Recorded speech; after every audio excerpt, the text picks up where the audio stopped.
In today's video, I'm going to show you how to clear cache in Chrome, including the cache used by extensions, in just a few simple steps.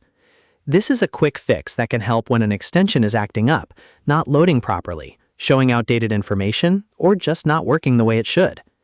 Clearing the cache is one of the easiest ways to refresh Chrome and remove temporary files that may be causing problems. If this video helps you out, make sure to hit the like button and subscribe for more quick software tutorials. All right, let's jump right into it. First, open Google Chrome on your computer. Now, on your keyboard, press Ctrl, Shift, and Delete at the same time. This will open the Clear Browsing Data window directly, which is the fastest way to get to the settings you need. Once the window appears, you'll see a list of data types you can remove. Here, make sure you select Cached Images and Files. This is the option that clears stored temporary data, and it can help reset both Chrome and any extensions using cached content. Next, go to the Time Range dropdown and choose All Time.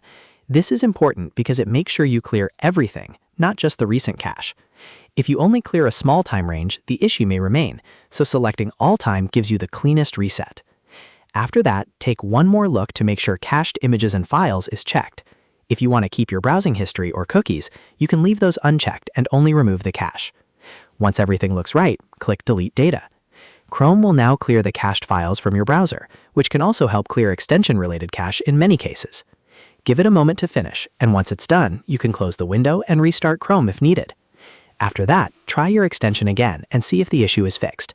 In many cases, this simple step solves loading problems, glitches, and display errors right away. So just to recap, press Ctrl, Shift, Delete, select Cached Images and Files, choose All Time, and click Delete Data. That's all it takes to clear cache in Chrome and refresh extension data. If this tutorial helped, don't forget to like, subscribe, and turn on notifications for more easy how-to videos. Thanks for watching, and I'll see you in the next one.